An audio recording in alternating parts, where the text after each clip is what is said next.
எல்லாருக்கும் வணக்கங்க. இந்த பதிவு எதுக்காகன்னு பார்த்தீங்கன்னா, மாடி மேல தோட்டம் அமைக்க சொல்லி வைக்கிறாங்க இல்லையா? அவங்களுக்காக தான்.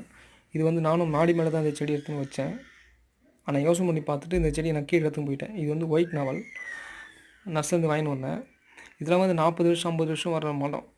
இந்த மரத்த போயிட்டு நம்ம மேல வச்சுன்னு வச்சுக்கங்களேன், 5 வருஷம், 6 வருஷம் அந்த மரம் வளரும். அதுக்கப்புறம் வேர் போக கஷ்டப்பட்டு வளராம போயிடும். ஏன்னா தொட்டி தான் வச்சாலும் சரி, அந்த வேர் நல்லா போக போக தான் உங்களுக்கு மரம் நல்லா வளரும், நல்லா காய் கிடைக்கும். இத போயிட்டு நம்ம மேல வச்சுன்னு வச்சுங்களேன், கண்டிப்பா வளராது. சில பேர் மாமரம் வைக்கிறாங்க, சப்போட்டா இந்த மாதிரி மரத்தெலாம் வைக்கிறாங்க. முடிஞ்ச வரைக்கும் கீரை செடிங்க, காய்கறி செடியெல்லாம் மேலே வச்சுக்கலாம் மொட்டை மாடில. ஆனால் இதுமாரி செடிலாம் நீங்க கீழே வைக்கிறது ரொம்ப ரொம்ப நல்லது. அதனால நான் செடி நான் கீழே எடுத்துட்டு வந்துட்டேன். கீழே எடுத்துட்டு வந்து கீழே பள்ளம் தோண்டி வைக்கலாம்னு சொல்லி முடிவு பண்ணிட்டேன். ஏன்னா மேலே வச்சா அவ்வளோ கஷ்டம். ஏன்னா 50 வருஷம் நான் 50 வருஷம் வர மரம் இதெல்லாம். அப்போ நிறைய காய் காய்க்கும். நம்மளுக்கும் நிறைய பெனிஃபிட் இருக்குது. இதை மாடி மேலே வச்சா என்ன கிடைக்கும் பாருங்கள். 4 வருஷம் 5 வருஷம் 6 அதிகபட்சமாக போனால் 7 8 வருஷம் தான் இருக்கும். அதுக்கப்புறம் கஷ்டம் வளர்கிறதுக்கு அது. இது ஒயிட் நாவல் செடி தான். இது 1 1/2 க்ரோ பேக் தான் நான் வாங்கின்னு வந்தேன். அதேபோல் இந்த மாதிரி பெரிய செடி வாங்கின்னு வந்தீங்கன்னா தண்ணி ஊற்றாம ஒரு 2 நாள் அப்படியே விட்டுருங்க. ஏன்னா இதான் வந்து எடுத்து வைக்கும்போது வந்து அந்த உள்ள இருக்கிற தாய்மண் வந்து உடையாமல் இருக்கணும். அதுக்கு நான் 2 நாள் தண்ணி ஊற்றலை. ஆனால் பிக்கும்போது அசால்ட்டாக அதை பிச்சு எடுத்துடலாம். நீங்கள் என்னதான் ஆட்டினாலும் அது சீக்கிரமாக கொட்டாது. நான் அந்த அளவுக்கு சாய்ப்பேன்.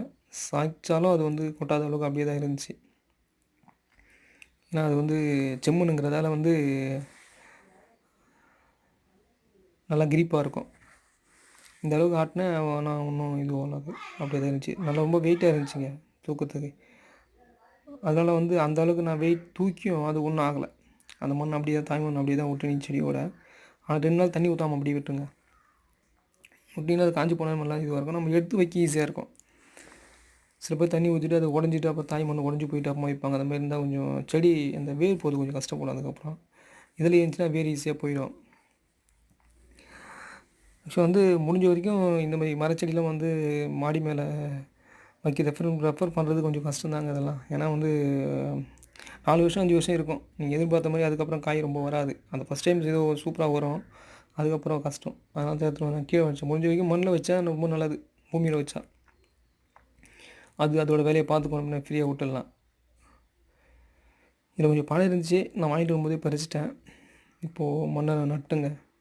அதனால் முடிஞ்ச வரைக்கும் நீங்கள் பூமியிலே வச்சு இந்த கபாத் பண்ணுறாங்க இல்லையா, அந்த மாதிரி சின்ன கட் பண்ணி விட்டால் கூட கீழே வந்து கொஞ்சமாக இடம் இருந்தால் கூட போதும். ஒரு 4க்கு 4 5க்கு 5 3க்கு 3 அப்படி இருந்தால் கூட நம்ம அப்படியே கவாத் பண்ணி நம்ம அதுலேருந்து வர பழத்தை எடுத்துக்கலாம். எல்லா செடியும் அப்படி பண்ணிக்கலாம். முடிஞ்ச வரைக்கும் கீழே வைக்க பாருங்கள். மாடி செடியில் வைக்காதீங்க இதை.